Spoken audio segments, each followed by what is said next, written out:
Para decidir si sigo poniendo esta sangre en tierra, este corazón que bate su parche, sol y tinieblas, para continuar caminando al sol por estos desiertos, para recalcar que estoy viva en medio de tantos muertos, para decidir, para continuar, para recalcar y considerar. Solo me hace falta que estés aquí con tus ojos claros. Ay, fogata de amor y guía, razón de vivir mi vida.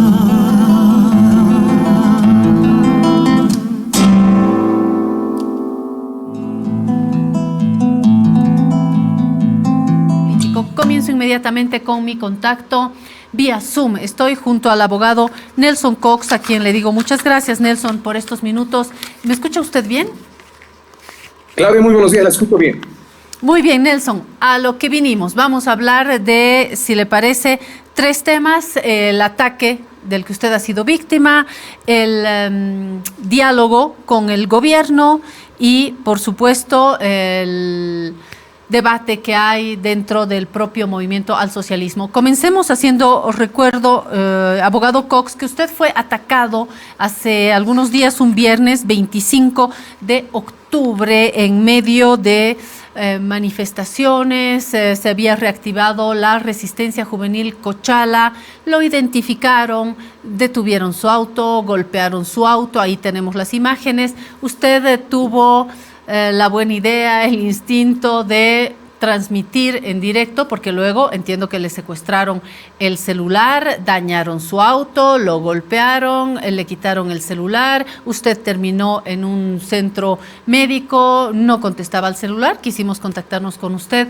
y usted no estaba disponible en su celular. Su hermana nos dijo que había sido agredido por entiendo, miembros de la resistencia juvenil Cochala, o nos dirá lo contrario hoy.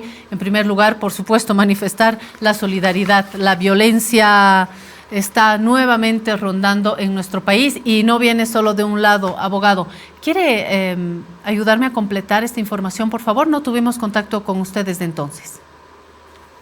Le agradezco mucho, estimada Claudia, a usted, en relación primero a la preocupación. Advertirá que en la ocasión, para que la población entienda, ese día se había convocado por la alcaldía, por sectores de la violencia, porque la resistencia juvenil Cochala son sectores de violencia. He estado más de 6 meses en un juicio en contra de la resistencia juvenil Cochala, en el que no tenía garantías. Yo había denunciado varias veces. Sin embargo, de ello, esa ocasión fue una convocatoria para generar destrozos en Cochabamba. Yo no pensé que habían reactivado también su capacidad delincuencial para atacar, agredir y para seguir efectuando del miedo la situación de afrenta contra la democracia y contra quienes llevamos la voz. Es penoso porque en esa ocasión se había dado el dato de que se estaba quemando, se estaba robando, se estaba atacando la Federación Trópico. Y como abogado de las 6 federaciones de la coordinadora, como abogado también del equipo jurídico del MAS y PSP, porque es ahí también donde tenemos muchas reuniones, después de varias llamadas que realicé a Radio Patrulla 110, después de varias llamadas que realicé a la policía, hablando hasta con el viceministro de Seguridad Ciudadana para que lleven las patrullas, en persona yo llevé las patrullas de Radio Patrulla 110 hasta la Federación Trópico, cuando ya no existía la posible situación de riesgo. Vale decir, después del ataque que había realizado por más de 2 horas, que no quería ir la policía, yo, en ejercicio legítimo del derecho de la abogacía, fui a reclamar, llevé patrullas y policías hasta la Federación Trópico, y me parece muy extraño que justo cuando todos los policías sabían que yo estaba llevando a las patrullas, llego al lugar donde estaban destrozando la Federación Trópico, y soy en ese momento víctima no solamente de una situación que ya era preexistente, o sea, porque la condición de víctima de la resistencia juvenil Cochala data desde el año 2019, porque atacaron mi domicilio, atacaron mi casa, me amenazaron, me intentaron quitar la vida con arma de fuego en la Defensoría del Pueblo, ya les efectuó más de 3 procesos penales contra la resistencia, pero sin embargo de ello, ante esta reactivación, he sido parte de una emboscada por grupos paraestatales y la propia policía. No obstante haber llevado a las patrullas hasta la Federación Trópico, no me quisieron proteger la policía. Lo denuncio en su programa. Le doy la primicia, estimada Claudia. La policía me dejó en desprotección total. No quisieron protegerme cuando fui, en ese momento, parte de una emboscada por la resistencia juvenil Cochala, porque ni bien estaba la Federación Trópico con las patrullas, recién llegan las motocicletas, porque ellos están organizados por grupos de motocicletas, y ellos llegan a la Federación Trópico desde lejos. Yo le digo a la policía, por favor, en este momento les ruego, déjeme entrar a la patrulla, me puede pasar algo. No, este es un bien público, váyase, me dicen los policías. Yo corro mi vehículo, y ni bien corro mi vehículo, ya cuando intento partir, inmediatamente he sido víctima de esta acorralada cobarde de personas agresivas, de delincuentes que no respetan la vida. Y esto, ningún boliviano se merece. Ningún boliviano se merece que autoridades policiales violen derechos humanos, porque dejarme en desprotección no solamente conlleva responsabilidad penal de quienes me han dejado que me golpeen, han dejado que me destrocen el vehículo, que me ha protegido. Agradezco a mi vehículo que me ha salvado la vida, Claudia. Han golpeado con piedra, me han golpeado con varios golpes en contra de mi integridad, de mi cabeza, para tratar de lograr seguramente que esté inconsciente y sacarme del vehículo. He resistido que me saquen del vehículo. Si no era porque sangraba, no paraban los golpes, Claudia, delante de la policía boliviana. Y disculpa que me indigne, no es la primera vez que pasa esto, pero nadie se merece en Bolivia que la policía sea un adorno, que la policía sea parte de la confabulación del Estado Democrático de Derecho, que la policía de este gobierno traidor permita la violencia.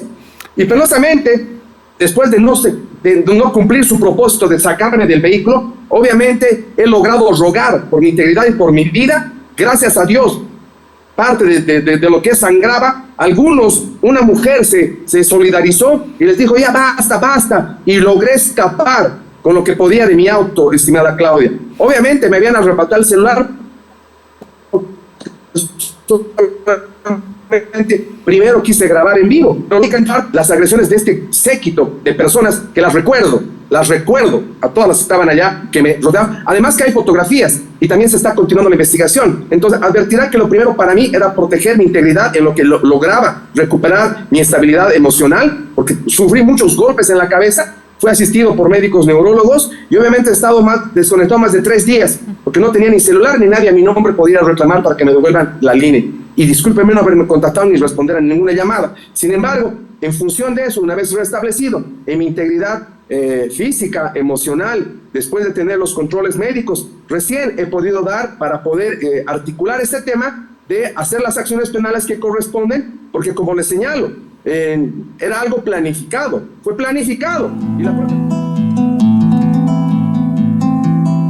Así están las cosas. Doy la bienvenida a 2 colaboradores.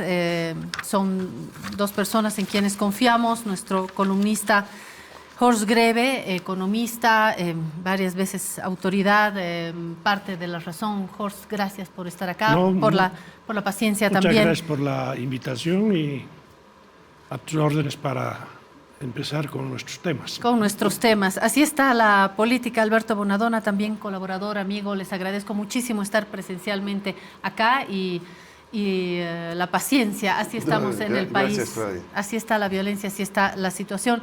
Y mientras tanto, en la economía estamos sufriendo lo que usted ya sabe. Filas por diésel. Filas por gasolina, el precio del pollo que sube, ha bajado un poco por el levantamiento de los bloqueos, pero hay muchos productos de nuestra canasta que han subido. Lo único que no sube es mi salario, el suyo también, sus ingresos también, y por eso hacemos de manera más recurrente esta mesa sobre economía. La última vez, Alberto, estuvimos con el economista Jaime Dunn, y bueno, no siempre de acuerdo en las soluciones, pero sí de acuerdo en volver a tratar el tema. Yo dejo en manos de ustedes el abordaje, he puesto todos los problemas, ayúdenme a encontrar soluciones. Permíteme hacer una innovación en el enfoque. Yo creo que lo más importante que ha ocurrido en el mundo es la semana pasada que han habido modificaciones sustanciales en las relaciones internacionales, en las relaciones de poder. Y voy a mencionar algunas cosas que deberíamos tomar en cuenta y que aquí no lo hacemos tomar en cuenta. Primero, el encuentro de los BRICS, que se ha llamado la cumbre de Putin, que ha convocado a una cantidad de personalidades, líderes importantes, y donde Bolivia también se ha incorporado como miembro asociado de los BRICS. Junto con eso está la elección de Trump. Por lo tanto, en el escenario mundial, dos personajes de dudosas convicciones democráticas y éticas están en los dos países en este momento más poderosos. Rusia por sus armamentos nucleares, no por su economía. Horst, ¿te sorprendió la elección de Donald Trump? No, yo ya tenía información en las últimas semanas de las encuestas más confiables en Estados Unidos, y lo que ha sorprendido es la dimensión de la victoria, no tanto que haya sido elegido. Entonces, estos dos acontecimientos. Y para acabarla de rematar en el orden internacional, el colapso del gobierno de Alemania.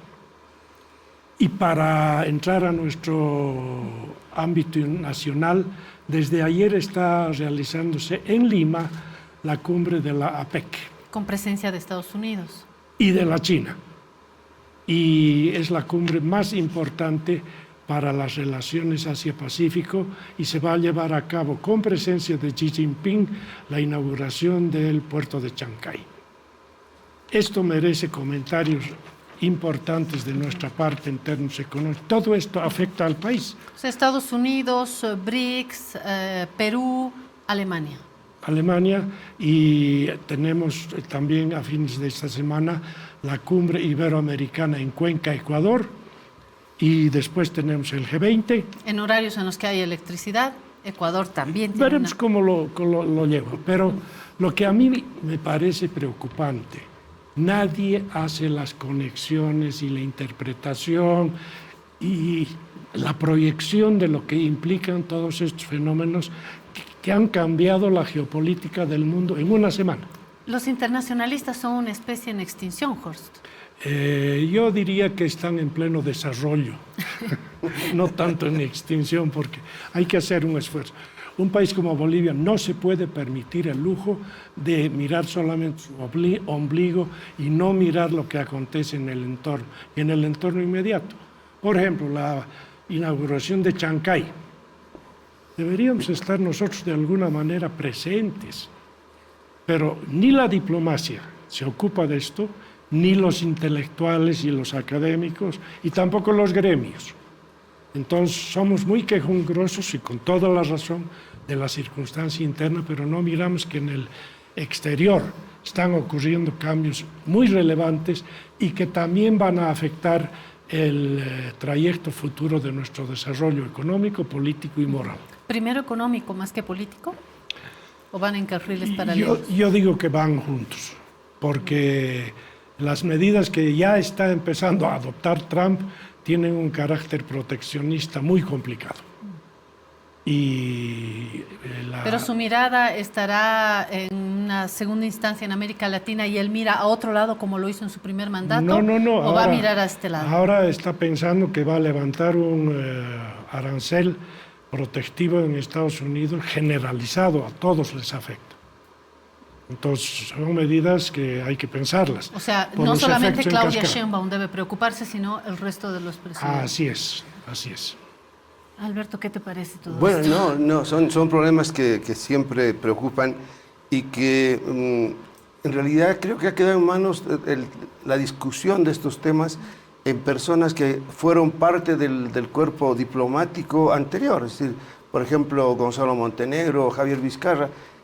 Este tema de Chancay, nadie más lo ha tocado en la prensa. Bueno, Gonzalo Montenegro, estamos hablando no del momento en el que fue embajador de Jaime Paz, sino cuando fue cónsul de Yanine Áñez en Chile. No, te estoy hablando de hace poco. De las actividades que él está organizando como parte del diálogo sobre temas internacionales, porque Sí. ha estado en movimiento. Sí, bueno, a lo que me refiero es que ha tocado el tema, por ejemplo, de Chancay, que a mí siempre me ha sorprendido que Bolivia no haya dicho, bueno, estoy aquí, ¿no?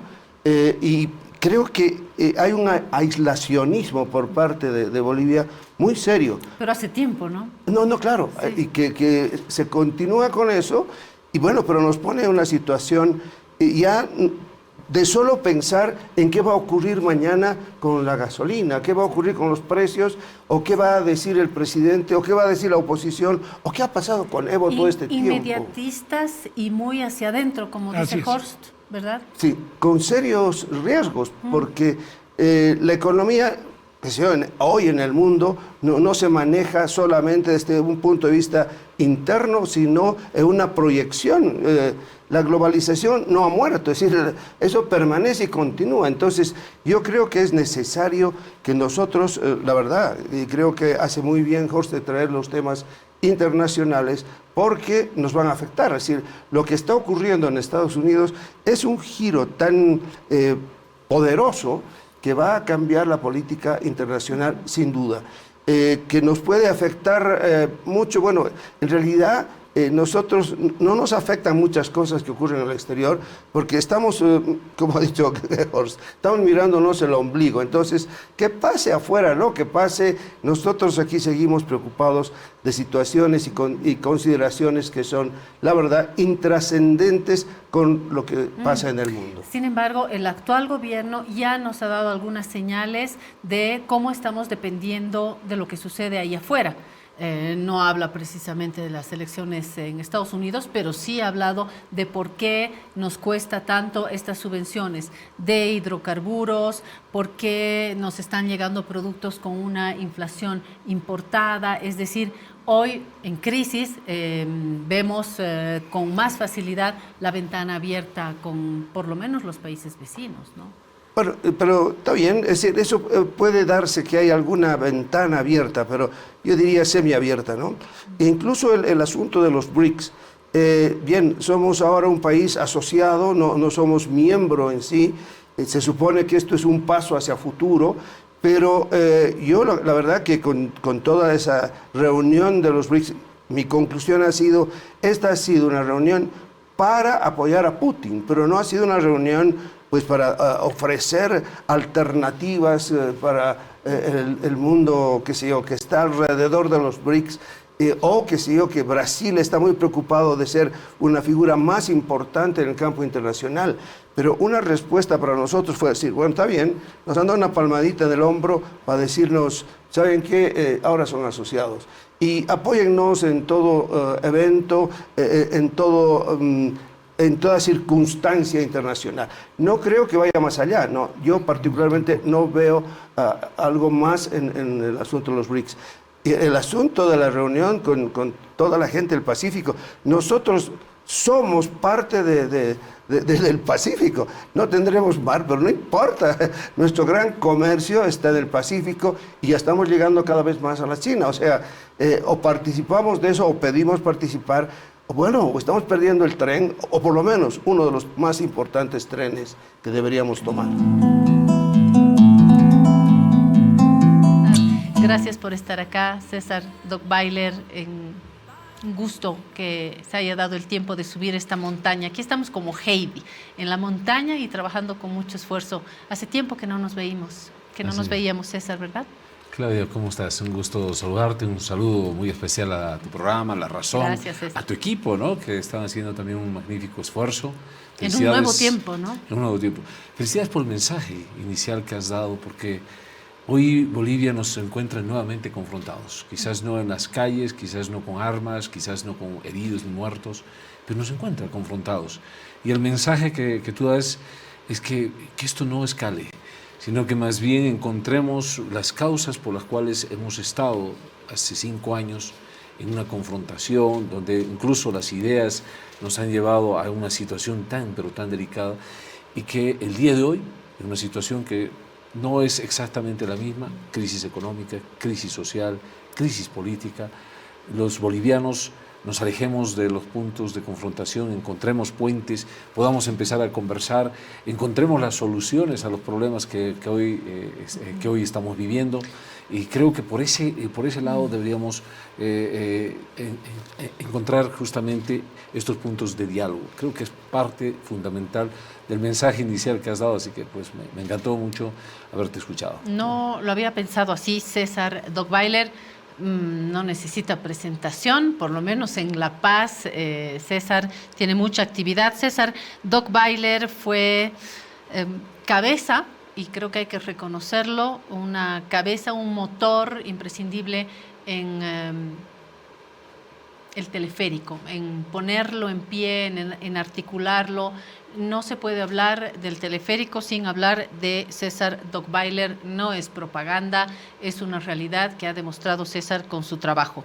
Luego fue candidato a la alcaldía y le fue como en feria porque perdió. No sé si tan como en feria por los porcentajes, pero sí perdió, y hay quien dice que perdió en parte por un voto antievista y que Iván Arias, nuestro alcalde, ganó por un voto antievista también. ¿Le gusta esta explicación, César? Yo no considero una pérdida, sino en lo personal me refiero, sino lo considero un no éxito, que es para mí el término más adecuado, porque pérdida es cuando uno no aprende las lecciones. Y yo en este caso sí he aprendido muchas cosas. No ha sido políticamente, un voto... ¿qué aprendió, César? Muchísimas cosas, muchísimas cosas. Soy un experto en política, inexperto en política, porque yo vengo del área técnica. Yo nunca llegué a estar al frente del teleférico porque había hecho campaña, porque había levantado banderas y después exigí un puesto, que muchas de las personas que están en la función pública encuentran ese camino, es decir, a través de la campaña para después exigir o pedir algún puesto, ¿cierto? No, yo había llegado de la Fuerza Aérea, yo soy piloto de la Fuerza Aérea. Pero tenía simpatías con el MAS y con el presidente Evo Morales. En realidad yo llegué invitado por el viceministro de Transportes, porque era un general que había sido también invitado para que ocupe ese cargo. Entonces viene el general y me dice, quiero que me colabores como asesor. Venía con el general trabajando en infinidad de proyectos al interior de la Fuerza Aérea, y además conocía mi trayectoria como economista, haciendo proyectos para la cooperación internacional y diferentes áreas. Entonces así fue. Así yo llegué a pisar otro ámbito de, digamos, de la actividad pública, porque las Fuerzas Armadas también son, digamos, un sector público, pero no estrictamente en la gestión o en la administración. Y ahí empezamos a hacer infinidad de proyectos, corredor ferroviario, el tema del programa aeroportuario, una serie de cosas al interior del Viceministerio de Transportes. Llega un momento en el que sale una interesante cuestionante. Estamos resolviendo los problemas de la integración nacional o regional, pero ¿qué hacemos con el problema del transporte en las ciudades de Bolivia? Y analizamos la problemática de todas las ciudades, incluyendo el Alto, las 9 capitales, incluyendo el Alto, y obviamente el crecimiento demográfico, el crecimiento automotor, te llevaba a una conclusión: hay que plantear soluciones a la problemática del transporte en las ciudades de Bolivia. Y eso fue. Y analizamos todas las alternativas que había y encontramos en el teleférico una importante solución, la exploramos, profundizamos y bueno, hoy ya eso es parte de la historia. Entonces, César, ese ha sido el camino, ¿no? ¿Me está diciendo que usted es técnico y no político? Técnico y no político, y esa es la verdad. ¿No masista? ¿No evista? Esa inexperiencia, es que hay un elemento importante, ¿no? Cuando uno ya llega a ocupar este tipo de cargos, sin quererlo, y eso ocurrió en esta época que hoy estábamos recordando, sin quererlo me di cuenta que yo ya estaba pisando las arenas políticas, ¿sí? Porque yo he sufrido persecución política, Claudia, ¿sí? No solamente yo, mi señora, mis hijos han sufrido persecución política. ¿Qué culpa tenía yo de haber construido un proyecto del teleférico? ¿Por qué a mí me estaban persiguiendo? Fueron las preguntas que yo me hice. ¿Pero no sintió simpatía durante ese tiempo por el gobierno del MAS o por el presidente Evo Morales? No se puede negar que yo he trabajado al interior del partido del MAS. Es más, hemos asumido militantemente las acciones que hemos podido desarrollar, creyendo en un proyecto que me parecía que es importante generar transformaciones para el país. Pero a lo que yo apunto es que yo no tenía experiencia política para poder desarrollar una campaña. Entonces llega el Tiene una año... formación militar también. Exacto. Lo que en una conversación no televisada, no grabada, con el principal responsable de la empresa, Doppelmayr, quedó sobre la mesa. Me dijo, esto avanzó por César Doppelmayr y por eso yo también lo afirmo con cierta solidez, porque me lo dijo el propio gerente de Doppelmayr. Me dijo, si no era por César y su empeño, claro, tenía un presidente también que lo estaba empujando y exigiendo muchísimo, pero si no fuera por ese rigor y una formación militar, en muchos ámbitos los militares tienen mala prensa, pero en cuanto al rigor y el orden para este tipo de proyectos, creo que funciona, ¿no? ¿Su formación militar ha sido un sostén para llegar a buen puerto? Yo creo que hay muchos factores de éxito, muchos factores de éxito. Un presidente comprometido con el proyecto, que también fue el que socializó y negoció con el sector transportes, una serie de cosas. Un equipo, porque esto no se hace solo. Entonces, hay que ser política. Un equipo también, comprometido, ¿no?, con el proceso de trabajo, motivado, era fundamental. Una empresa también que busque cumplir con sus compromisos y sus obligaciones contractuales que había asumido justamente para la implementación del proyecto. O sea, son muchos factores, así como tú decías, no es un rompecabezas que se logró armar adecuadamente y permitió que hoy en La Paz tengamos la red de teleféricos más importante del mundo, permitió que este proyecto se convierta en el proyecto más importante de movilidad urbana de la última década a nivel mundial. Eso es un reconocimiento que lo tenemos los bolivianos. Entonces no se puede atribuir solamente a una persona, no se puede atribuir a una carrera militar. No, desconocía este criterio que habían emitido seguramente algunas personas de la Doppelmayr, pero creo que son varias piezas, ¿no? Y es fundamental reconocer el trabajo, el esfuerzo, la dedicación de un equipo que de verdad creyó en el proyecto y se lo puso al hombro, ¿no? Y eso ha generado los resultados que el día de hoy Entonces, me dará la razón César en que usted era un buen candidato para la alcaldía, pero bueno, eran estos tiempos post-2019 que hoy estamos recordando y que lo llevaron a no ganar la alcaldía. ¿Cómo lo explica? En una línea, si alguien le pregunta por qué no ganó la alcaldía. Porque la gente no creyó en que teníamos un proyecto para la ciudad. Hoy recordamos, hemos invitado por eso a César Doppelmayr para preguntarle sobre su presente, pero preguntarle también dónde estaba el gerente de Mi Teleférico. Y también hemos invitado a Vilma Alanoca para volverle a preguntar dónde estaba y cómo asume hoy este 2019 tan difícil. Un día como hoy asumía Janine Áñez el gobierno transitorio. Decía Vilma, a tiempo de darle la bienvenida, que la historia todavía está incompleta. Seguimos encontrando piezas. Hoy en la mañana tuvimos también una entrevista que nos trae nuevos elementos. Lo que ha sucedido y esa estantería que se nos cayó el 2019 no está todavía del todo contado. Seguimos encontrando piezas, seguimos buscando explicaciones, seguimos recordando para no repetir y seguimos sintiendo dolor también, me imagino.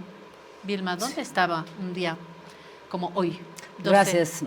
Gracias Claudia por la invitación. Sí, el dolor no pasa y es precisamente el nombre que le di a un documental que terminé en estos días. Y como tú decías, uniendo cabos, buscando explicaciones, no para consolarte, sino para buscar una salida a esta encrucijada en la que nos encontramos ahora. Una fecha como hoy, 12, yo estaba ingresando a las 8:30 aproximadamente de la mañana al asilo de la embajada. Yo no sabía si me iba a quedar unas horas, unos días, porque todavía uno mantiene la esperanza de que Embajada de México, ¿no? Embajada de México, sí. El consulado antes de la oficina era por Calacoto y ahora ya no lo es, pero en esa oportunidad yo había, junto a un familiar mío, desde la ciudad del Alto, trasladándome con mucha dificultad, con mucho temor, con mucha ansiedad, no sabiendo con quién comunicarme para ver qué teníamos que hacer, porque nadie nos había dado de pronto un protocolo, ¿no? ¿Qué va a pasar con todas las autoridades? Porque una cosa es el gabinete político y otra cosa es el gabinete en general. No había una línea esta mañana, Diana Salvatierra lo dijo en la radio, que no había una línea, no había un escenario claro. Una ¿no? ruta, sí, no había una ruta, sí. Y ya en el último gabinete, que fue un viernes antes, porque el sábado 8 de noviembre, entre el 7 y el 8, fue el último gabinete. Y ya no estaban muchos exministros ahora, como Manuel Canelas, por ejemplo. ¿Dónde estaba? Eso quisiera que él nos cuente algún día, dónde ya estaría. Y muchos que ya decían luego que sus familiares ya no estaban ni siquiera en Bolivia, pero nosotros realmente no sabíamos. Y yo particularmente no sabía la magnitud del problema que ya se venía y que se estaba consumando, estaba a horas de consumarse. Mariana Prado Tampoco estaba en en algún el momento, pero me dijo que iba a trabajar y que colegas le decían, está haciendo a trabajar, y me dice, no tenía idea, yo estaba en mi oficina y no tenía plena conciencia de Exacto. lo que estaba sucediendo. Así es. Lo mismo, eso fue, creo, mira, ahora que tú me lo cuentas, han pasado lo mismo. Y se supone que jerárquicamente dentro de un gabinete el que tiene la batuta es el canciller, en este caso Diego Pari en su momento. Él nunca nos señaló ninguna ruta, no dijo qué va a pasar, realmente qué debemos hacer para resguardar nuestra vida, en fin, cada quien trató de salvar su vida. ¿De qué último gabinete estamos hablando, Vilma? ¿Dónde, cuándo, a qué hora? Porque se habló de también una reunión en el Alto. Ese es del Alto, en el Ese hangar es. presidencial, esa.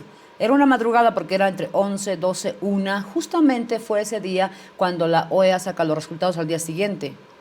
Debió ser sábado en la mañana, que ya la OEA da una postura, ¿no? Una postura obviamente totalmente contradictoria a lo que estaba pasando en Bolivia, pero que ha contribuido a todos los disturbios y la convulsión en nuestro país. Pero esa fue esa transición entre el 7 y 8 de noviembre. Bueno, igual que otras ex autoridades, ex ministras, yo estaba en lo mismo.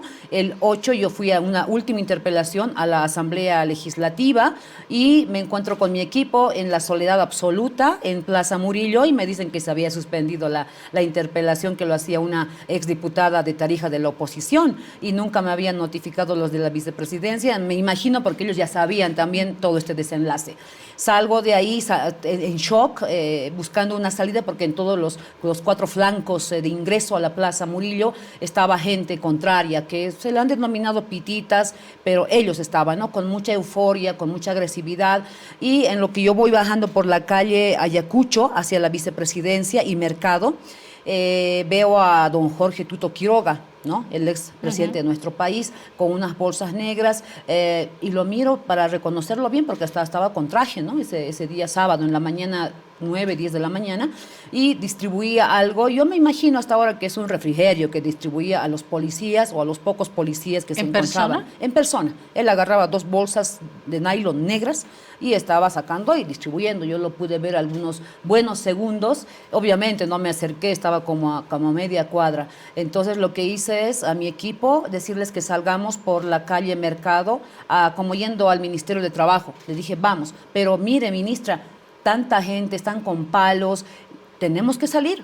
Vamos, ¿quién me acompaña? Y tenía 3 técnicos que estaban conmigo y aparecieron 2 periodistas, una de Bartolina Sisa, la señora Peña, me acuerdo bien, y un periodista de lo que fuera Página 7, ¿no? Los 2 acá, yo al medio. Nombre? ¿Cómo? ¿Recuerda el nombre? No recuerdo, era uno de lentecitos, bajito, que inclusive tuvo un problema de salud. Lo puedo ubicar, pero ahora no me acuerdo el nombre. Pero la periodista de Bartolina Sisa era una periodista del Alto bilingüe, la primera periodista bilingüe. Ella estaba ahí y les dije, pueden retirarse, les dije yo. Váyanse porque si me llega un golpe, algo, no quiero que ustedes salgan lastimados. Y ellos simplemente estaban callados, acompañando y caminando. Y yo lo propio. Y en eso hay unas tipo burritos de fierro que colocan en cada esquina cuando hay disturbios, ¿no? Estaba ahí en la esquina y eso habían colocado, con unas cadenas. Yo tuve que levantar la cadena y ahí se empieza el lío conmigo. Me agreden, me insultan de todo lo que podían, pero ¿Quiénes? yo seguí. La gente que estaba ahí eran jóvenes y mujeres, señoras ya adultas, ¿no? Y jóvenes. Pero se notaba que eran jóvenes acá de la zona sur, ¿no? Por el vestuario. Que reconocieron a la ministra, por supuesto. Reconocieron, al momento, al minuto reconocieron. Y con la palabra P no me bajaban de ese insulto, ¿no? Entonces yo igual dije, tengo que sacar a mi gente. Alcé la cadena, vamos a caminar hasta donde sea posible. Y seguimos caminando como llegando a Hansa. Ahí, y un hombre me empezó a seguir con su bat de béisbol. Era bastante alto, de polera blanca, blancón, y me seguía y me insultaba, ¿no? Basista, esto, lo otro. Yo decía, me va a dar un golpe. pero si yo me doy vuelta, enfrento, o le digo algo, va a ser peor. Entonces lo único que atiné fue a caminar hasta salí a la Mariscal Santa Cruz, bordeé Hansa y a la altura de tránsito pues tomé un vehículo y él tenía parqueado el vehículo, una camioneta de lujo, blanco con negro, y se subió al vehículo insultándome, poniendo su bat de béisbol ahí. Solo lo miré, no dije nada y yo me fui para la ciudad del Alto. Ese fue mi 8 de noviembre en el que tuve Sintió de pronto miedo. mucho miedo, mucha ansiedad. No pude llamar a ninguno de mis colegas, no le llamé ni al propio presidente, a nadie. Dije, ¿qué hago? Iré al Alto, ¿qué está pasando? Que no entendía yo misma, ¿no? Porque hasta el viernes, una noche antes, yo seguía yendo a entrevistas. Fui a TV, fui a Cadena A.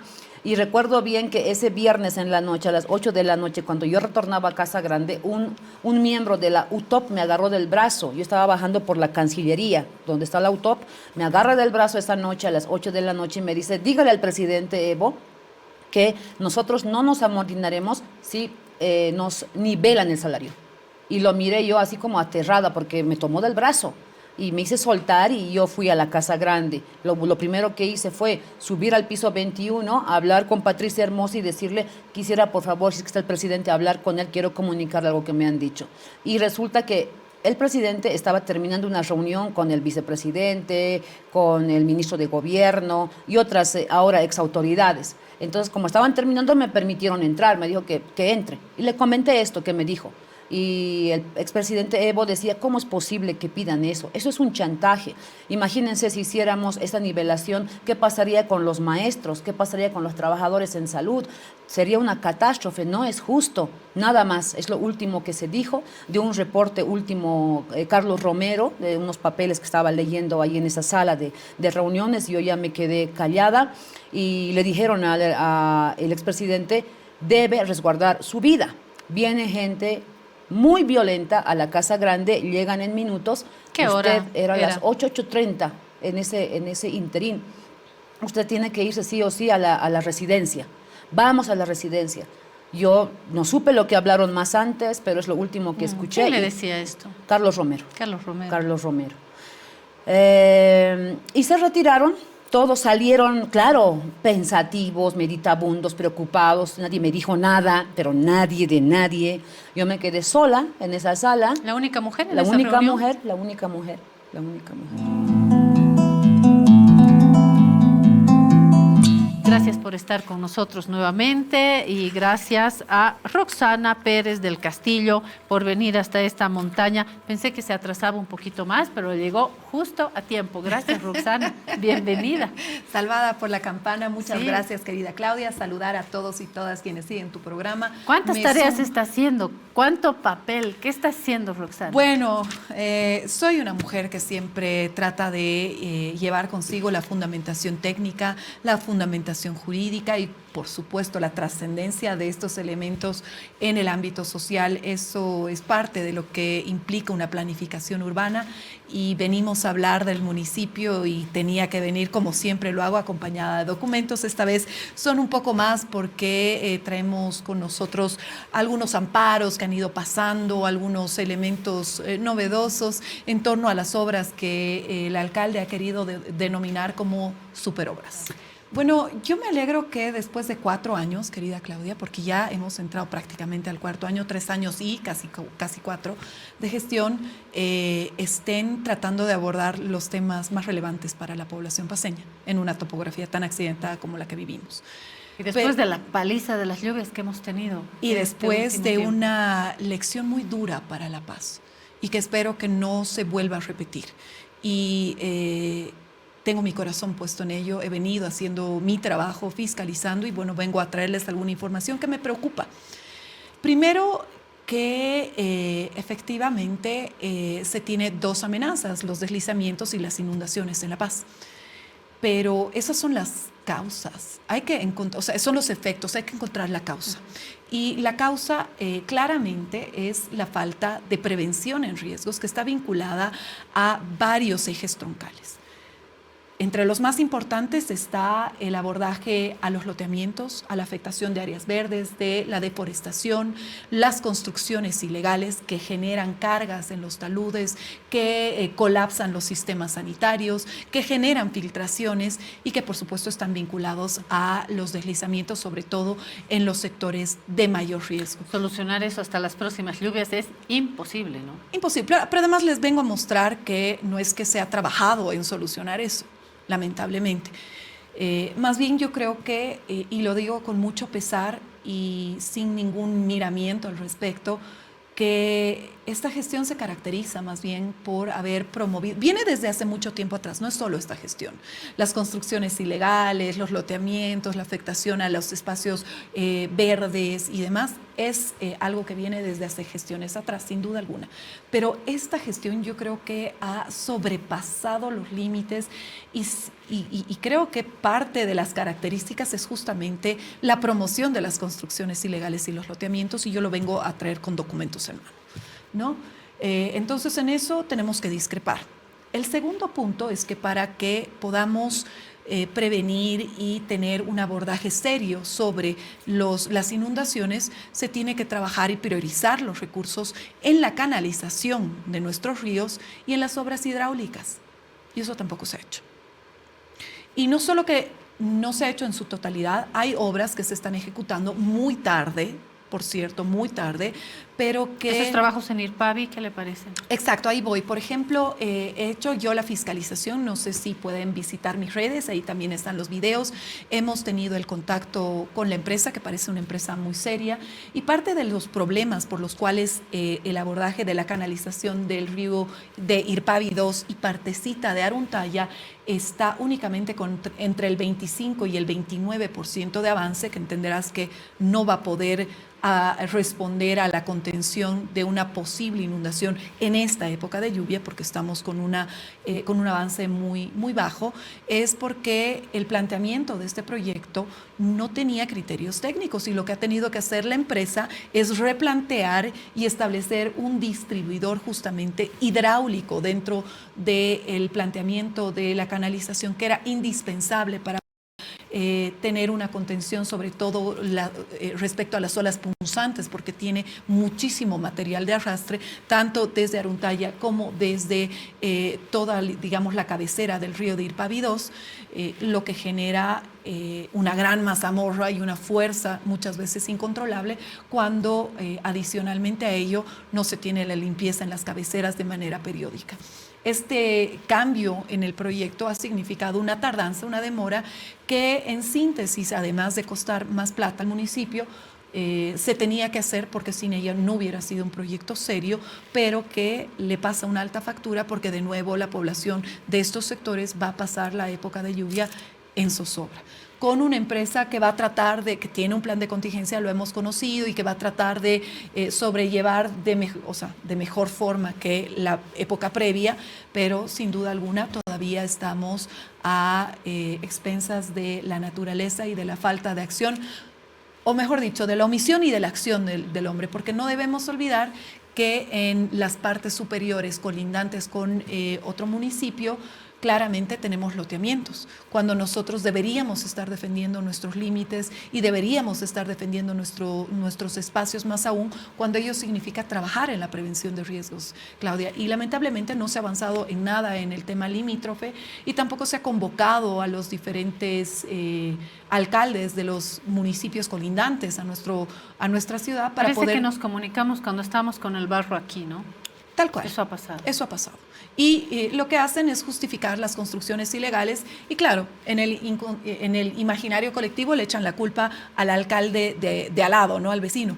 Pero es también responsabilidad nuestra proteger a nuestra población. Y en ese marco, pues estamos también haciendo un análisis muy serio para abordar la defensa legal y constitucional de los límites de nuestra ciudad, no para resolver el problema limítrofe, porque no se puede por esta instancia, pero sí para determinar las reglas del juego. Si alguien va a construir en ese espacio, tiene que seguir estas reglas. Y si no, no puede construir. Y si no, cualquiera de los dos municipios demuele, ¿no? Si alguien quiere establecer, no sé, una edificación y hay un derecho propietario vinculante que está en juego, por ejemplo, de áreas verdes, no lo puede hacer hasta que se resuelva.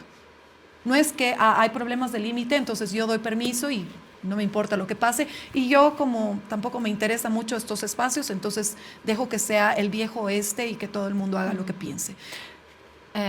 Y cercano oeste, decíamos el lejano oeste, pero este es cercano. Juan Pablo Palma nos habló también del dinero, de créditos, no entró en detalle, pero sí nos habló del dinero que se necesita para estos proyectos, porque no es barato. Los proyectos grandes, como tampoco el mover la maquinaria. Ahora que no hay diésel, yo no sé si vamos a estar realmente preparados.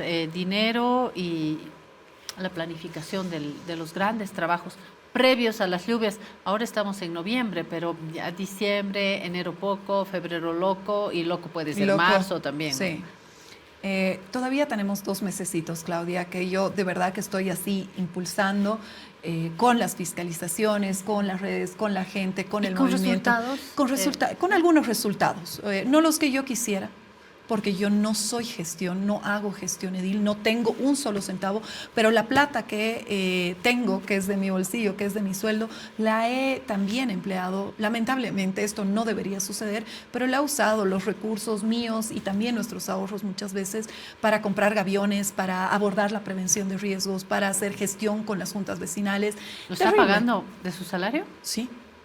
Sí, en mi desesperación, Claudia, yo no podía, y también soy mamá y también soy amiga, o sea, los barrios no tienen solamente un espacio zonal o zonificado, tienen rostros para mí, tienen historias, tienen sentimientos, amistades, cariño. Yo amo La Paz y no me podía quedar indiferente.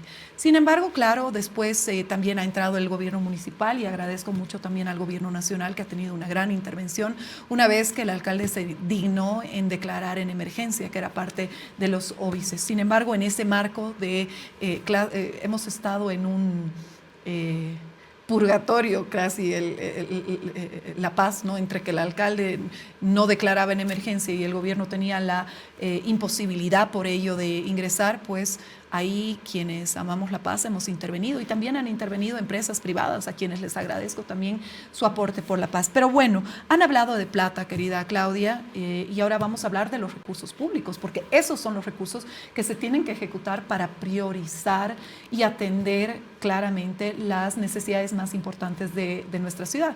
En ese marco está, sin duda alguna, la prevención de riesgos y las obras hidráulicas. Primero, los créditos.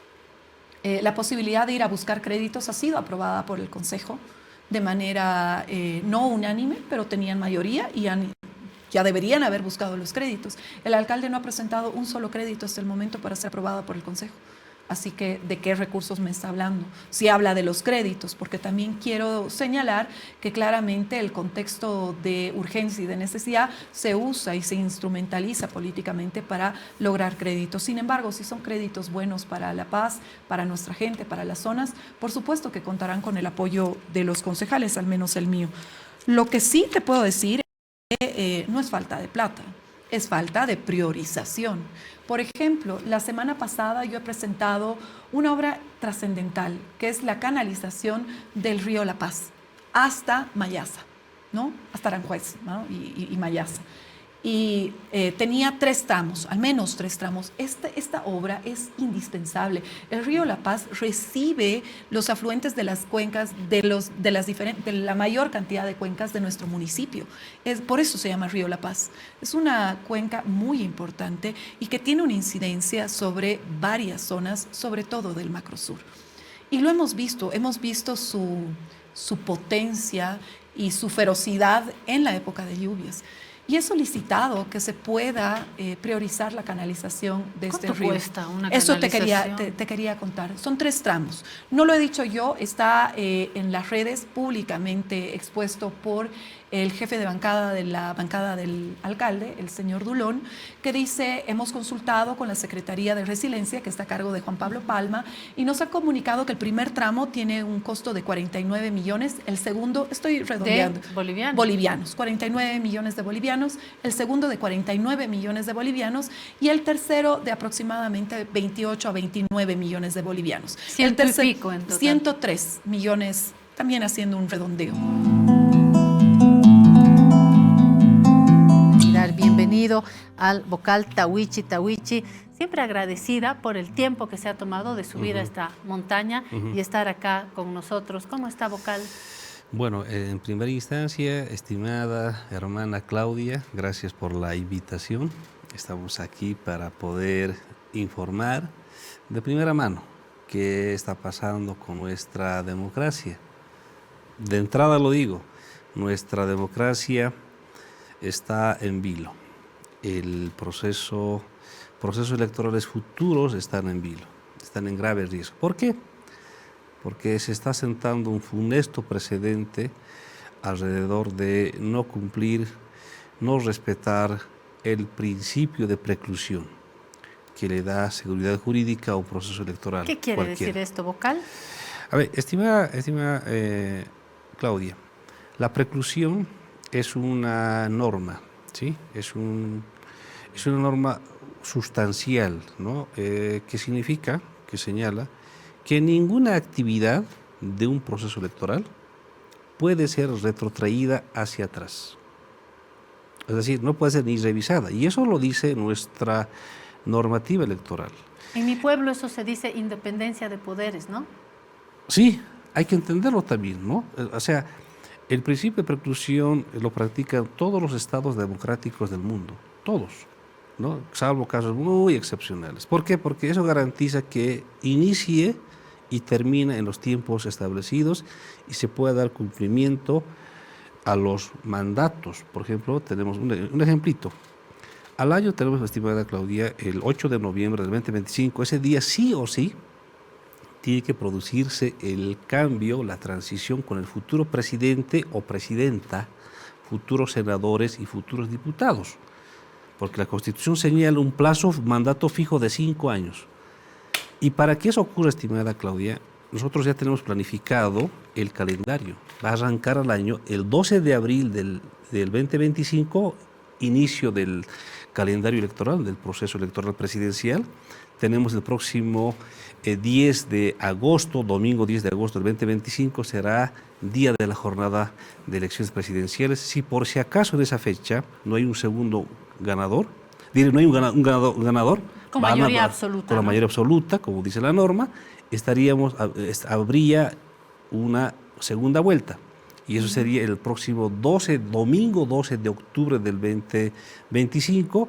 Y eso nos da al filo, con los tiempos ajustados para que entreguemos credenciales y lleguemos al próximo sábado 8 de noviembre del 2025, día de la transición con el futuro presidente o presidenta. Entonces, si se rompe ese tiempo, ese calendario con una paralización que significaría no respetar la preclusión, ¿sabe dónde vamos a ingresar, estimada Claudia? A un estado de anarquía, a un estado de desgobierno. Por eso es importante, de verdad, yo como estoy en el cargo, de verdad, tenemos los vocales, este enorme compromiso con la democracia que se respete, pero esta sentencia del Tribunal Constitucional, que por cierto no es de tribunal, es de una sala constitucional de 2 magistrados, viola la preclusión. De verdad, pero esto pone en riesgo también. Grave. Voy a recapitular un poquito estas últimas horas para quienes no han seguido. Nosotros andamos pendientes de las noticias, pero hay un mundo allá afuera que está trabajando, que tiene otras actividades y que dice, a ver, ¿cómo fue? Así fue. La Sala Plena del Tribunal Supremo Electoral ha sido notificada con el auto constitucional que dispone la prosecución del proceso electoral para el Consejo de la Magistratura, Tribunal Agroambiental, Tribunal Supremo de Justicia en los departamentos de La Paz, Oruro, Potosí, Cochabamba, Chuquisaca, Tarija y Santa Cruz, así como del Tribunal Constitucional Plurinacional en los departamentos de Chuquisaca, La Paz, Oruro, Potosí. Usted estará diciendo, ¿cómo era? ¿Dónde sí? ¿Dónde no? Aquí está el problema, que no es en todo el país, pese a los respaldos en este encuentro multipartidario e institucional por la democracia. Nosotros le mostramos la foto con el apoyo de distintos líderes de las fuerzas políticas. el tribunal decidió continuar con la elección judicial en el marco que establece el citado auto. Usted dirá, pero ¿cómo? Si ya les apoyaron, ¿por qué no hacían como habían quedado elecciones completas? Porque llegó este auto en las últimas horas y pese a estos compromisos adoptados, no se ha garantizado, dicen dentro del Tribunal Supremo Electoral, las condiciones necesarias para llevar este proceso electoral de manera integral, que es el mejor escenario. No se ha emitido, dicen en su comunicado, de manera inmediata un pronunciamiento que rechace la sentencia constitucional 0770 expuesta por los magistrados que están cuestionados. Ni se ha aprobado una ley, este es el punto 2, una ley que proteja a las autoridades electorales de ser procesadas penalmente. Es decir, los vocales también dirán, oye, por todo esto no me van a llevar a la cárcel a mí, y se entiende, por acciones en el ejercicio de sus funciones. Algunos han manifestado incluso dentro de la política que hay que acatar este fallo. Y termino con este tercer punto, vocal. El demandante ha solicitado que no se realicen desembolsos económicos para la continuidad del proceso y algunos representantes del órgano ejecutivo han emitido declaraciones alentando el cumplimiento de esa sentencia, lo que genera incertidumbre también en cuanto a los recursos económicos. Esto ha salido ayer, se ha publicado ayer en el Tribunal Supremo Electoral y ahora ¿en qué quedamos? Porque no hubo la ley, porque no hubo el respaldo, es decir, ustedes se sienten huérfanos, si traduzco bien, huérfanos de las decisiones que no se tomaron en la Asamblea Legislativa Plurinacional por esta ley corta y por lo tanto también están cuidando sus espaldas y por lo tanto, como usted mismo dice, toda la democracia está en vilo. O sea, ¿es así de tremenda la situación? Bueno, todo esto vamos a otra vez volver al problema fundamental. Es que tenemos ahora un tribunal constitucional plurinacional que, por cierto, no es poder del Estado. Alguien confunde esta institución, así hay que llamarlo, institución que tiene nombre o llamada Tribunal Constitucional Plurinacional, que tiene la función de interpretar la Constitución y también ellos tiene la función, ¿no?, de precautelar los derechos constitucionales. Ahí llega su función. Pero ellos están sobrepasando, ¿sí? Bolivia tiene 4 poderes: ejecutivo, legislativo, judicial y electoral. Y por encima ahora se ha puesto este Tribunal Constitucional. ¿Cuál es el problema? Que este Tribunal Constitucional comete injerencia en las competencias del órgano electoral. El órgano electoral es un poder del Estado, es un órgano. Y una institución pequeñita, chiquitita, está cometiendo injerencia. Nosotros administramos, estimada Claudia, un proceso electoral. Y de pronto este institucional dice, el principio de preclusión no va, es una mera excepción, lo dice textual en su sentencia. ¿Por qué? Imagínese ese dato. En este momento nadie ha anulado, abrogado, eliminado o cosa parecida la preclusión en nuestro sistema electoral boliviano, en nuestras normas. En este momento, revisen el artículo 2 de la 026 de régimen electoral, está la preclusión. El artículo 190 de la ley del régimen electoral dice que ningún proceso electoral puede ser anulado. Lo dice, está en este momento vigente. Sí, otra ley más, la ley 1549, artículo 4. La preclusión dice que ningún proceso electoral puede ser revisado. Y estos dos magistrados, uno de apellido Hurtado y el otro de apellido Espada, ¿sí?, disponen que esos artículos son una mera excepción. Sí. Entonces, si es así, mi estimada Claudia... Si tienen la ley de su lado, no hay ninguna es una ley que está vigente, claro, pero ahí llego. Artículo 203 de la Constitución Política del Estado, repito, artículo 203, ¿qué señala este artículo? Dice que todas las decisiones y sentencias del Tribunal Constitucional Plurinacional son vinculantes y de cumplimiento obligatorio. a dar un vuelco a la página y le vuelvo a dar la bienvenida al abogado Nelson Cox, abogado del Movimiento al Socialismo, del ala evista. Qué mejor voz para tener la mirada y la interpretación de estas detenciones. Bienvenido, Nelson. ¿Me escucha bien? ¿Todo en orden? Le escucho muy bien, Claudia. ¿Usted me escucha? Muy buenos días. Muy buen día. Bueno, todo en orden con el sonido.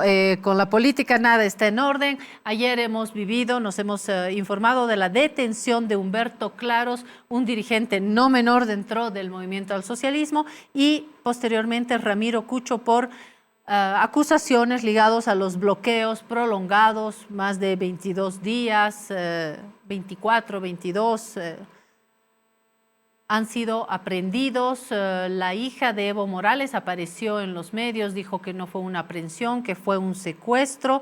Son líderes evistas detenidos, trasladados a La Paz para declarar por su rol en los días de bloqueo. Claros fue arrestado en Quillacollo, Cochabamba, y trasladado vía aérea a la ciudad de La Paz, escoltado por una caravana de 9 vehículos policiales con vidrios polarizados. Cucho, dirigente del Consejo Nacional de Ayllus y Marcas del Collasuyo, CONAMAC, fue detenido horas después en Potosí, llevado a la Fuerza Especial de Lucha contra el Crimen, FELC, en La Paz. Y tenemos también la información última de estas últimas horas de la búsqueda del exministro de Evo Morales, Juan Ramón Quintana, exministro que ha vivido también la presencia cerca de su domicilio en la policía, y después en el propio domicilio hubo un allanamiento. La pregunta obviamente es si se están cumpliendo con las mínimas normas, que usted esté de acuerdo, y yo me lo puedo contestar, por supuesto que usted no está de acuerdo, como parte del Movimiento al Socialismo. Mi pregunta va más al abogado en el sentido de si se están violando o no algunos principios en estos procesos. Abogado. Gracias, Claudia. Primero, lo que tiene que estar muy claro para la población y en particular para el gobierno es que con la criminalización, persecución, detenciones y aprehensiones de dirigentes no van a superar la crisis que ha generado este gobierno. La crisis que estamos viviendo no la van a superar con detenciones. Sí se tiene un escenario de una cortina de humo favorable, porque el gobierno ha planificado estas detenciones. Yo le informo, estimada Claudia, que el pasada semana, cuando estábamos en la Defensoría del Pueblo tratando de instalar una mesa de diálogo, habíamos pedido compromiso del gobierno para que se respete espacios de diálogo y no se haga persecución y se garantice los dirigentes. No obstante ello, al día siguiente, el viernes, cuando se suspende en puertas de la Defensoría del Pueblo, no dejan ingresar a la Defensoría y ya había agentes de la policía, de inteligencia, de civiles para efectuar aprehensiones. Eso lo advertimos. Humberto Claros lo denunció el mismo día sábado, que penosamente la Defensoría del Pueblo ha coludido con intereses del gobierno porque iban a permitir aprehensiones para nosotros ilegales, desde luego que sí. ¿Por qué? Porque los tipos penales, estimada Claudia, y que la población vea, son de verdad gravitantes. El tema de terrorismo, financiamiento al terrorismo, alzamientos armados contra la seguridad del Estado, atentados contra la seguridad de los medios de transporte, asociación delictuosa, atentados contra personal de seguridad del Estado. Es una colección de ilícitos que están a la cabeza del Ministerio de Gobierno, porque es el jus puniendi, el aparato represivo del Estado a través del Ministerio de Gobierno, perfila eso con informes de inteligencia y el Ministerio Público le da la forma para que emitan esos mandamientos y amplíen contra los dirigentes. Desde luego que tiene estos dos matices, estimada Claudia. Primero, la criminalización de la dirigencia, la persecución, no hay garantías para la dirigencia, y una dirigencia que ha sido contestataria contra un gobierno insensible, indolente, mediocre, corrupto, que se le ha hecho las denuncias, se ha pedido diálogo, aperturaremos, no ha querido. ¿Por qué? Porque esto es favorable con una intencionalidad manifiesta. Quiere mejorar su perfil, desde luego que sí, el gobierno traidor quiere mejorar su perfil con una clase media, un movimiento antievista, y dice, uy, por fin se persiguen a los bloqueadores. no es correcto, ¿no? El derecho a la reclamación, el derecho a la movilización, el derecho a la expresión están garantizados por estándares interamericanos de derechos humanos. Ahora, en ninguno de los puntos se ha Nelson, logrado atentar. Abogado, pero no el derecho al bloqueo. Y aquí creo que vamos a entrar en un debate más legal. Hay un derecho a la expresión, derecho a la protesta, pero ¿y el derecho a no bloquear o el derecho de los otros a circular? Ahí va a venir un tema legal, ¿no le parece? Me parece, y con total firmeza le señalo, los estándares interamericanos del derecho a la protesta permiten que cuando un gobierno no atiende, no asiste, efectúen mecanismos de reclamación, y la restricción de locomoción, las restricciones en carreteras, está totalmente regulado, legislado. Por eso es que existen intervenciones proporcionales que la policía solamente puede efectuarlas cuando encuentran riesgos, que una movilización sea insana, genere daño, genere agresiones a periodistas, que es el primer elemento que ha trabajado la policía para hacer intervenciones, y genere riesgos contra las fuerzas públicas. Una dinamita le ha explotado al policía, dice, y disculpe que lo haga así, es un formulismo, ese es un plan, esa es una planificación que no obedece a la cabeza del ministro de gobierno, no, esa es una fórmula para justificar represiones e intervenciones en puntos de bloqueo. Los bloqueos están permitidos. ¿Para qué era el bloqueo? Para que el gobierno atienda, Claudia, para que atienda los puntos en cuanto a insatisfacciones de regulaciones, no solamente del dólar, escasez de desabastecimiento de los hidrocarburos, puntos que queríamos negociar y queríamos dialogar. Y el gobierno no quiere dialogar, ha suspendido el diálogo el anterior viernes, no obstante que pidió que se levanten los bloqueos y dialogamos. Se levantan los bloqueos y no dialogan. Los bloqueos son permitidos en la medida en que no tengan estas restricciones violentas, que no las han encontrado. No ha habido personas que sea en su favorabilidad en este momento que el bloqueo fue para causar daño. No. Ahora se inventan cifras astronómicas. Por favor, la crisis que ha generado en las familias, el desabastecimiento, la crisis en la canasta familiar, es mucho, mucho más cuantioso que las astronómicas cifras que mencionan algunas autoridades del gobierno. Entonces, en esa lógica, hay una persecución planificada con tipos penales abusivos, tipos penales que en este momento, compañeras y compañeros que han sido detenidos en Parotani por agarrar una onda terrorista, por tener una resortera terrorista, por favor, una sola arma no han encontrado. Ahora resulta que en el domicilio de Ramiro Cucho ayer se habían encontrado. No, este gobierno, como otros tipos de intervenciones violentas, planifican, montan, hacen aparatosos desplazamientos para encontrar, y ahora sí, financiamiento al terrorismo. Van a encontrar, no sé, 5,000 bolivianos de ahorro, financiamiento al terrorismo, armamento. Claro, porque quieren generar ese tipo de queda bien, porque quieren quedar bien contra un pensamiento antievista, y en esa misma dinámica quieren quedar bien. Obviamente van a justificar que están protegiendo a la población cuando son aparatos represivos abusivos. Las detenciones que han hecho en La Paz, y por eso ahora han tenido mucho más cuidado, porque son líderes, son dirigentes identificados, no se les está violentando su derecho a la integridad, porque estamos viendo que no se viole en cuanto hace a golpes, abusos que cometen y que han cometido, hasta con armas de fuego en contra de más de 93 compañeras y compañeros que están con detención preventiva en La Paz. Y eso, estos dos hermanos líderes, Ramiro Cucho y a Humberto, no se ha registrado. Pero estamos... Darle la bienvenida a Gustavo Torrico, viceministro de Coordinación y Gestión Gubernamental. En un momento de tanto movimiento político y de preocupaciones económicas, no puedo sino decir gracias, Gustavo, por el tiempo y por subir hasta esta montaña. No es cerca y yo siempre agradezco la apertura con este programa. ¿Qué tal, Gustavo? Bien, Claudia, muchas gracias por la invitación. Feliz más bien de subir a tu montaña. Qué bueno, qué bueno. Se siente bien, podemos hablar de algunas cosas. Sí, de muchas. Paréntesis en lo que es la Plaza Murillo y su alrededor. Y es estresante. El centro lo evito porque es estresante con los autos, con la gente. Bueno, la ciudad en general, las ciudades son estresantes, ¿no? Estresante es mirar el partido ayer, Gustavo. A mí me ha dolido. ¿Cómo lo ha visto usted? Yo no lo sentí tan duro, de verdad. ¿No? ¿Por qué? No, porque son chicos jóvenes, algunos debutantes. Eso es lo que más me duele a mí. Habría que ver de qué ángulo y con qué fortaleza psicológica los pone el técnico, ¿no? Porque muchas veces llevas jóvenes y a la primera derrota los terminaste, eso no surge más. Pero si va preparado psicológicamente, resiste y se hace fuerte, ¿no? Lo que no mata se te hace fuerte. Así es. Veneno Entonces, que no mata, sí. engorda. Por eso yo tengo que empezar a hacer dieta ya. A tomar veneno. No, o a tomar veneno, ¿verdad? No lo sentí yo muy duro, de verdad. Vi mucha actitud en los jóvenes. Sí, a las cosas del fútbol, la experiencia que te quita. El segundo gol, por ejemplo, falta de experiencia. Pero a los 2 minutos de ese penal, Falta ¿no? de experiencia. ¿Fue mano? Sí. ¿Fue mano? Pregunto. Fue mano, fue penal y era para expulsión. No hay nada que quejarse. Porque Sagredo hace la finta y cuando la pelota se la va, él hace la... Como un gato, ¿no? Sí, le quita la pelota. Como no nos están escuchando los ecuatorianos. Aunque no se escuche, ya está cobrado.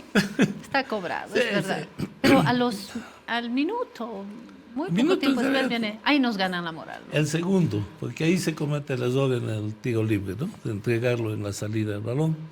Ese creo que fue un error. Después no hay nada que quejarse. El equipo jugó con lo que tenemos. Ahora, Gustavo, ¿ves a estos jóvenes con un escudo fuerte? Sí, ¿Los ves? yo los veo así, de verdad. Sí. Hago seguimiento al fútbol y los veo bastante puestos, con ganas de revertir.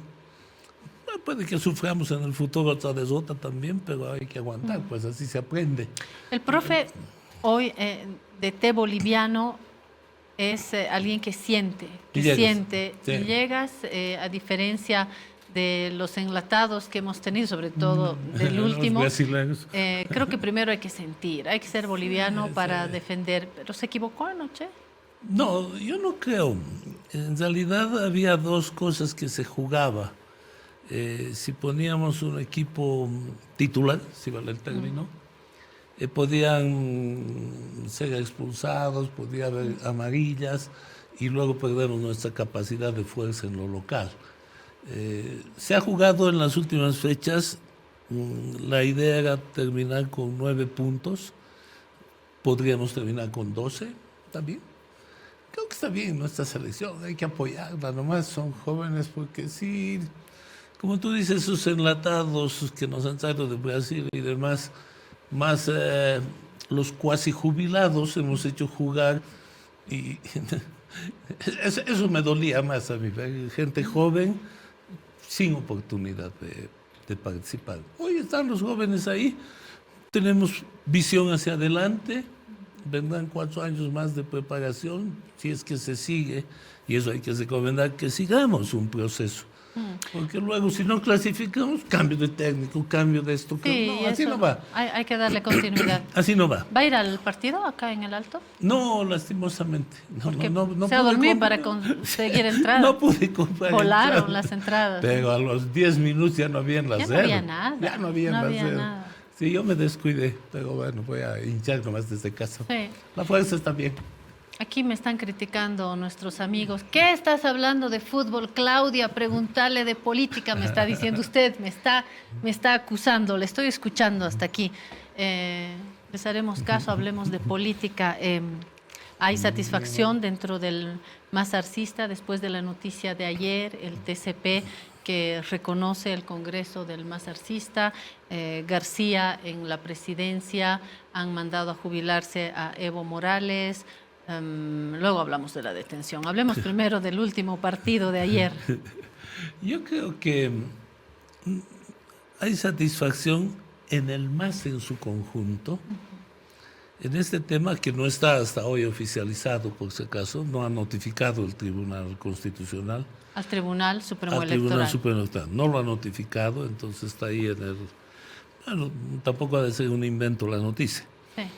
Pero ahí yo creo que el MAS en su conjunto se siente satisfecho porque terminó esta pelea interna ya, de una vez. Se zanjó para Gustavo? Sí, yo creo que va a haber, honestamente creo que va a haber unos pataleos todavía de por ahí, no sé a qué nivel lo podrán llevar, pero el último bloqueo en Parotani, etcétera, mostró que a la fuerza no puedes hacer nada.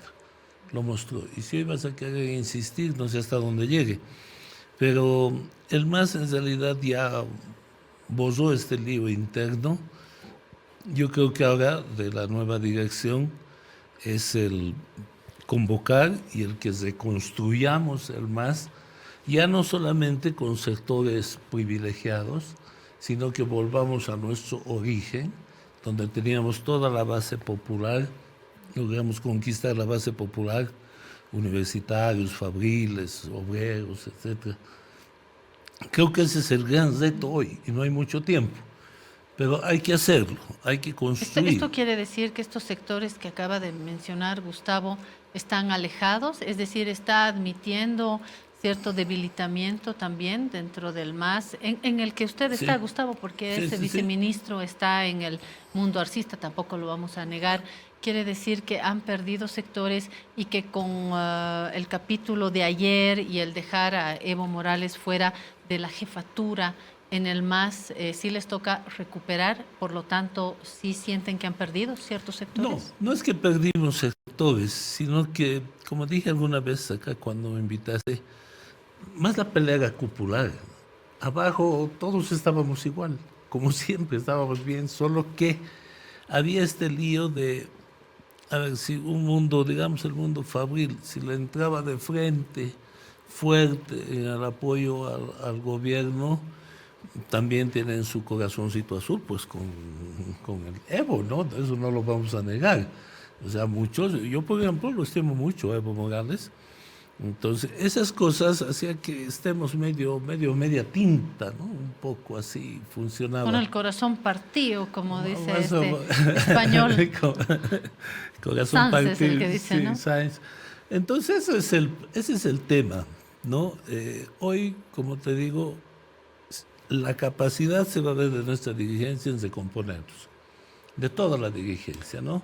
Y más bien ya, a partir de hoy ya dejaremos de hablar de las alas, ¿no? Porque fue un tema que nos clavó, desde la prensa nos los clavaron y lo aceptamos, ¿no? Ese es un gran problema. Choquehuanca empezó con las alas y el cóndor. Yo creo que de ahí se inspiró la prensa. Sí, yo recuerdo que David dijo eso, ¿no? No puedes volar solo con el ala izquierda, sino también con la derecha. Y entonces empezaron estos líos. Y ahí es donde creo que se equivocó Evo al rodearse de gente que no tenía representación social, en realidad. Ahora, quiero disentir, Gustavo, porque hemos visto desde esta prensa que no siempre ve los canales realmente profundos de lo que sucede. Tenemos una mirada muy desde afuera, y ya que estoy criticando al gremio, a la prensa y al gremio, incluidos nosotros, caemos mucho en una cobertura declarativa, sí, ¿no? Como nos acusó Alex Grigelmo a todos, ¿no? Este periodismo declarativo. Dice Torrico, mañana dice Cox, pasado dice Arce, dice, y nos cuesta entrar, pero también estamos en un momento difícil del periodismo. Pero bueno, hecha la crítica, no entramos a fondo. Pero de lo que logramos ver, eso sí, como cóndores, es que esta pelea no ha sido solamente cupular. No es solamente Arce versus Evo, los ministros de Arce versus los exministros de Evo. Han llegado a las organizaciones sociales, los paralelismos, la calle, la gente de abajo, no solamente en la asamblea, ese ataque floral en parte habla de eso, ¿no? Creo que ha llegado hasta funcionarios que ganan 5.000, 4.000, 3.000, qué sé yo. Me parece que la mezquindad es contagiosa, la pelea ha sido contagiosa, tengo esa idea. Yo no lo vi así, de verdad.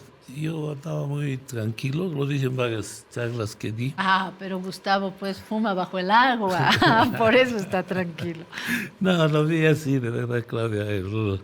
El hecho de que no se profundizó la pelea hacia abajo, hacia la base. Hubo ciertas separaciones a un principio y luego aparecieron los que siempre aparecen en paracaídas, tratando de formar paralelismos, etcétera, etcétera, que no les dio. Por eso te decía que el error de Evo, que no le permitió parecer ver bien la figura, es el hecho de tener dirigentes que ya no son dirigentes. Ese es un tema. Por ejemplo, el señor amigo Cucho, ¿a quién se presenta? Él dice, soy el CONAMAC. Y mira, está detenido y el CONAMAC hasta hoy ni siquiera hace un pronunciamiento. Después Es el tienes, paralelismo, ¿no? sí, no, él solo es el que se dice CONAMAC. No tiene apoyo. No tiene nada. Luego está el señor Machaca, que según él viene a la Dirección Nacional a nombre del sector campesino. ¿Dónde? No hubo tal, ¿no?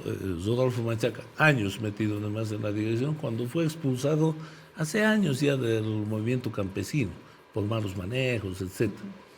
Está don Froilán Fulguera, a nombre de los mineros. ¿Dónde? Él ya está jubilado, si mal no me falla la memoria. Entonces, ese tipo de dirigentes, o el que está últimamente a su lado, que se reclama para sí la dirigencia de los interculturales, cuando está Vidal, etcétera, etcétera. Creo que eso, sumado a este discurso de mucha beligerancia, de mucha violencia, de amenazas, de que nos van a dejar sin comer, de que aquí va a haber muertos, que los vamos a echar patadas de la Casa Grande, etcétera, etcétera, llevó a este desgaste de Evo cuando no tenía el apoyo.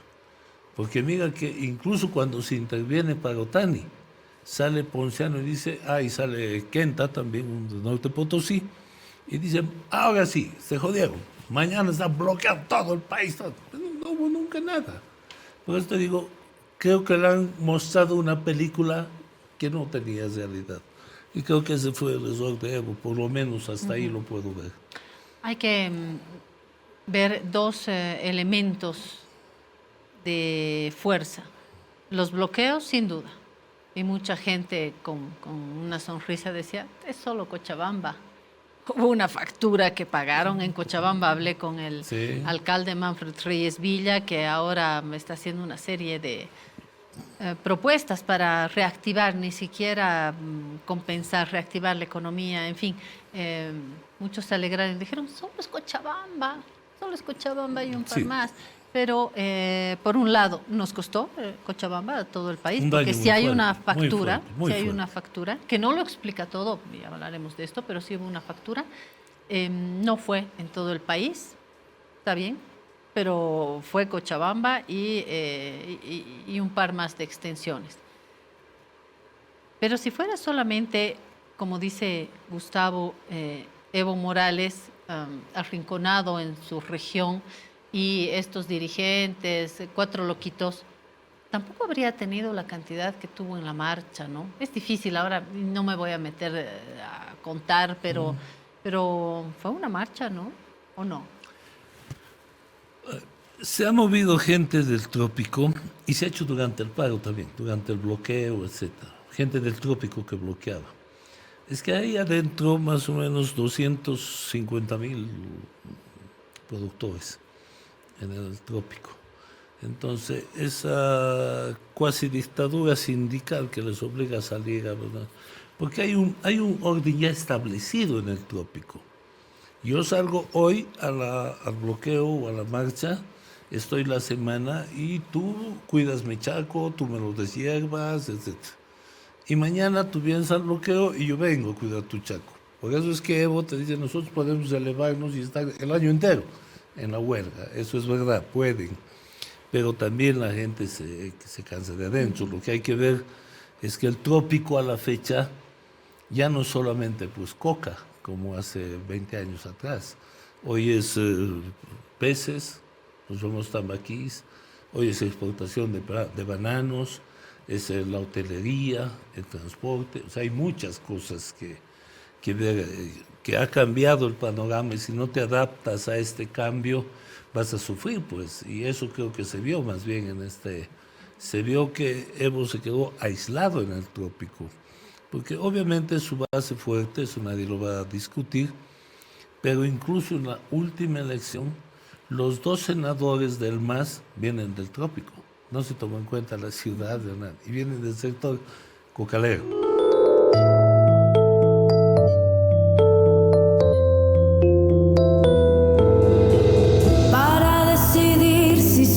Poniendo esta sangre en tierra, este corazón que bate su parche, sol y tiniebla, para continuar caminando. desiertos.